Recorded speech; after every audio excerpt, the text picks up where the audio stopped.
Yep. Cruise missiles on small boats that hit you every time. Yep. I want to bring in Zuhdi Jasser. He's a frequent guest on the program commenting on Islamic affairs. Zuhdi, are you saying that Iran is losing control over its own people and that's why it's lashing out overseas? Yeah, absolutely. I mean, this is their narrative and this is their arc for people who understand what's happening in the Middle East. This is not new. And now it's becoming worse. I mean, they've been bad actors in Yemen. Basically, the Houthis have become the Hezbollah of Yemen, driving the chaos there. Genocidal support in Syria with the Assad regime. They've been creating belligerent acts against the Saudis now with these underwater activities of small bombs, if you will, against shipping lanes there. So at the end of the day, this is not new. This is the way they've been operating. And when they get more unstable internally, they try to create more regional chaos to sort of Machiavellian shift the focus away from what's happening domestically. And the only way we can respond to that, Stuart, is not through appeasement. Appeasement never works, will not work, and has never worked in the past against Middle Eastern thugs. We have to tell them that there will be a response. This is not warmongering, as the left wants to say. And at the end of the day, we have to do what's not only in our interests, but in our allies' interests. The people of Iran are in a very tough spot.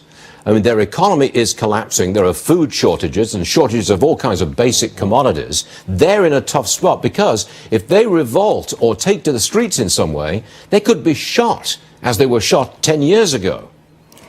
I'm so glad you brought that up, Stuart, because there's nothing more pro-Muslim than doing what the people believe in, I think, in Iran, not what the regime wants. And yet the left, almost like the same playbook as Maduro, where they're siding with the tyrants and not with the people. In Iran, the people are not saying death to America, death to Israel anymore. They're saying death to Khamenei, death to the Islamic tyrants that are ruining their society. The women are removing their hijabs. They like the sanctions because it's strangulating their regime. They are beginning to see some breathing room because they're starting to have their voices heard. Do you know that and at for the a end fact? of the day, do you know that for a fact, Zuhdi? That the people are shouting death to Khomeini and women are removing their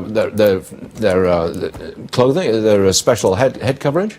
Absolutely. We've been tweeting the pictures out through activists, through Iran, through social media networks, through the tens of thousands. There are tons of hashtags about freeing women's rights and others, that if people follow what's actually happening and not just doing the talking points of the Iranian lobby or the Obama administration has-beens that are giving false information, they'll know exactly what's actually happening in Iran. Do you think there's a flashpoint coming?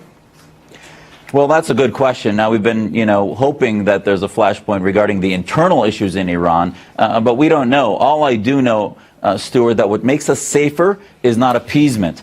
They are telling us they're 60 days away from a breakout point for nuclear arms, if you will, and that tells you that the old nuclear deal was a sham and it wasn't working. So internally, there may be a flashpoint coming. Their economy is tanking. If it wasn't for Russia and China helping their economy, they would have fell a year ago. But that's the unknown part of the equation, is they're getting support from other bad actors globally. Zuhdi Jasser, thank you very much for appearing with us today. Appreciate it, sir. Thank you. Thanks, Stuart.